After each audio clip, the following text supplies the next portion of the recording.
अरे, इसने अपनी बेटी को बहुत छूट दे रखा है। अरे, पूनम ने तो बेटी को बहुत छूट दे रखी है। कल अपने दोस्तों के साथ पिक्चर देखने गई थी। बाहर ही खाना खाकर आई थी। पूरी तरह से हाथ से निकल गई है लड़की।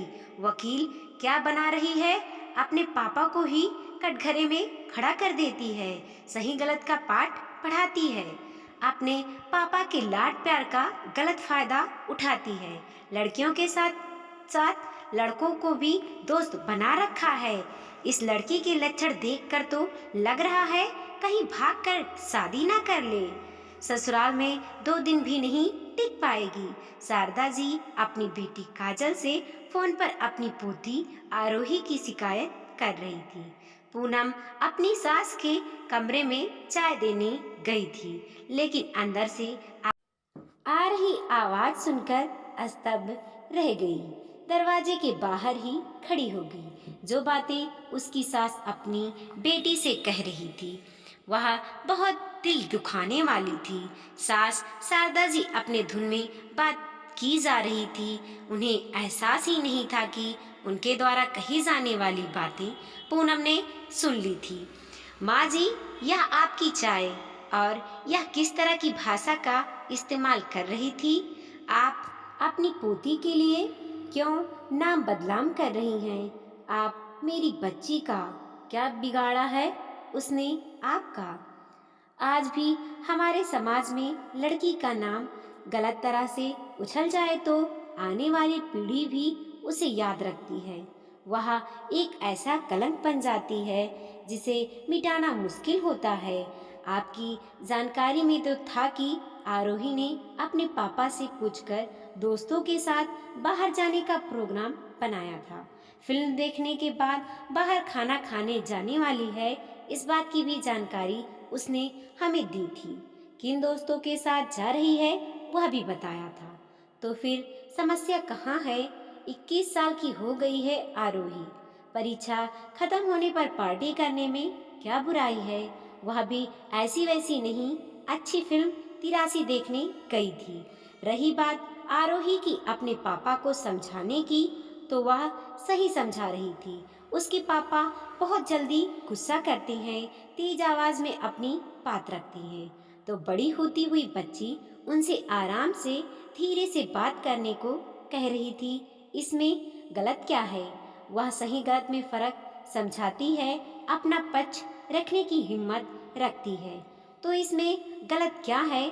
क्यों आप बच्ची का नाम बदनाम कर रही हैं? आपके कहने पर आपका हर काम कर देती है।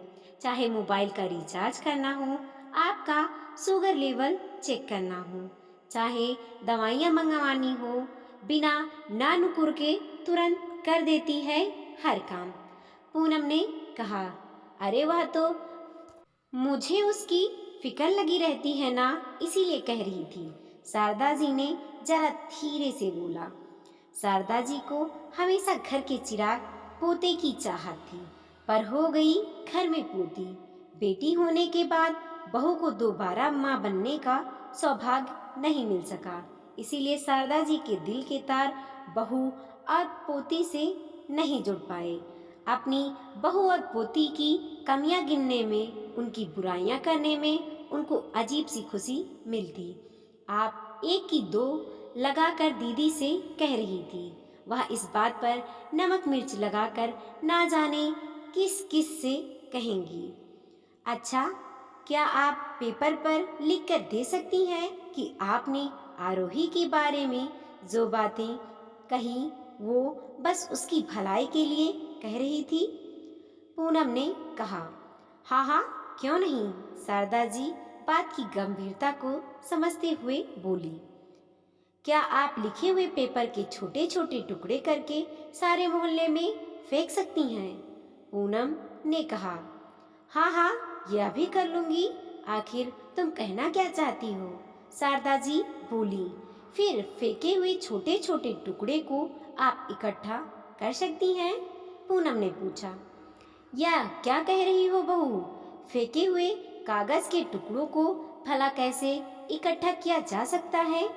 वह हवा से इधर उधर उड़ जाएगा, बरसात में गीले हो जाएंगे, मैं उन्हें वापस नहीं ला सकती, शारदा जी बोली। जैसे यह कागज के टुकड़े वापस नहीं लाए जा सकते, उसी प्रकार मुंह से निकले शब्द भी वापस नहीं लिए जा सकते। आपके कहे गए शब्दों से कितने लोग पक्षी के बारे में गलत धारणा बना सकते हैं। आपने सोचा है? हमें तो किसी के भी बारे में बुरा बोलने से पहले 2 बार सोचना चाहिए। फिर आरोही तो आपकी पोती है, पूनम ने उदास होते हुए बोला।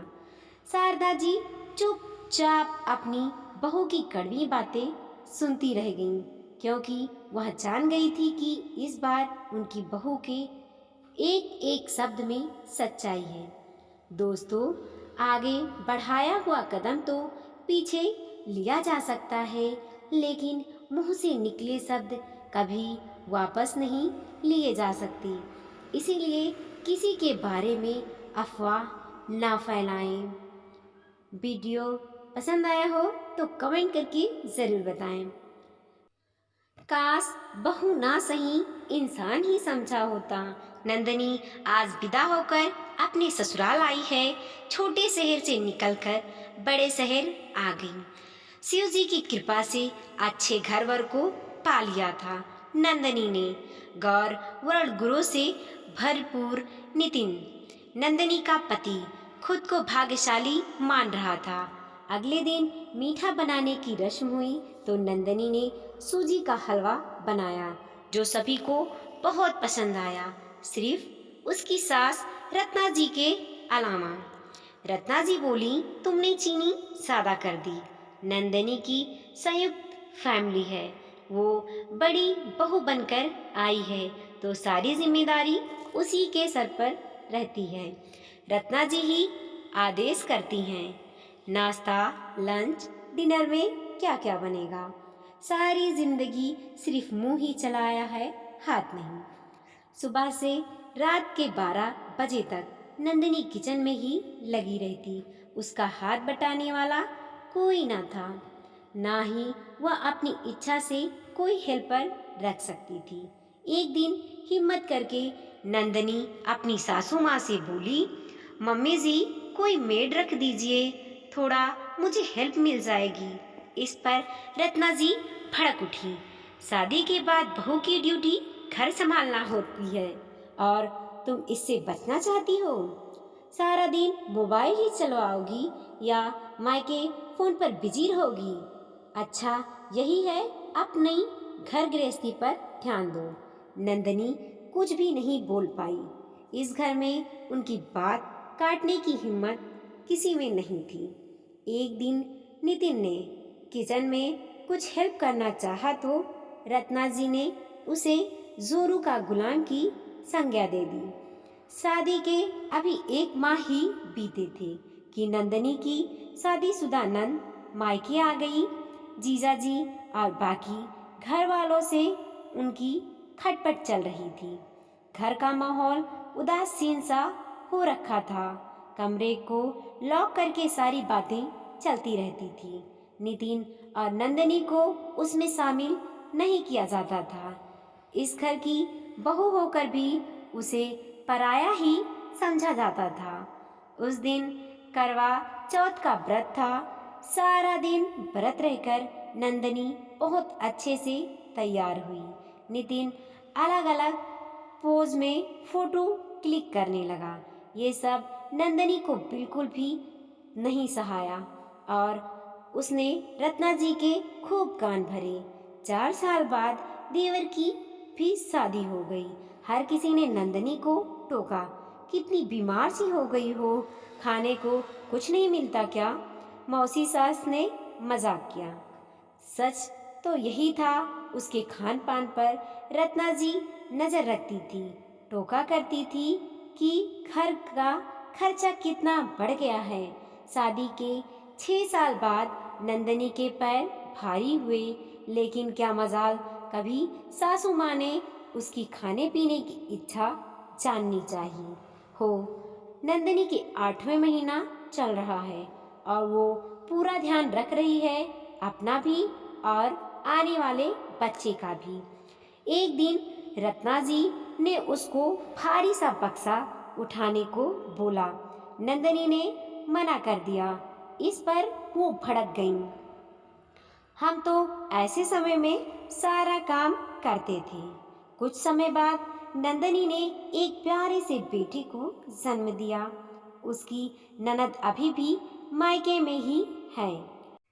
नंदनी की मायके से गोंद के लड्डू, मेवे का हलवा, मेवे की नमकीन और भी बहुत सारा सामान आया, लेकिन उसे खाने को नहीं दी गई। यह कहकर कि बच्चा ऑपरेशन से हुआ है। ननद और सासू माँ ने सारे पकवान का मजा उड़ाया। समाज के सामने नंदनी का मजाक बनाया जाता। आज नंदनी ने फैसला कर लिया। रत्ना जी से बोली, अब मैं आपके साथ और नहीं रह सकती। कितनी बार डिप्रेशन का शिकार हो चुकी हूँ, सिर्फ आपकी वजह से। जब भी सही हो जाती हूँ, फिर आपके व्यंग बाण शुरू हो जाते हैं। मेरी सहन शक्ति समाप्त हो चुकी है। मुन्ने का भी ख्याल नहीं रख पा रही हूँ। आपने कभी भी अपने दिल में मुझे कोई जगह नहीं दी, सिर्फ काम वाली बाई बनकर रह गई। अंदर से ससुर जी सारी बातें सुन रहे थे। वह बोले, बहू को जैसा रहना है वैसी रहेगी। रत्ना जी के पास शब्द खाली हो चुके थे। नंदनी भी पति बच्चे के साथ अपना नया घर संसार बसा चुकी थी। वीडियो पसंद आया हो तो लाइक कीजिए, कमेंट कीजिए और अपने दोस्तों के साथ ज़रूर शेयर कीजिए। चैनल पे नए हैं तो प्लीज़ सब्सक्राइब कीजिए और देखते रहिए मोटिवेशनल स्टोरी।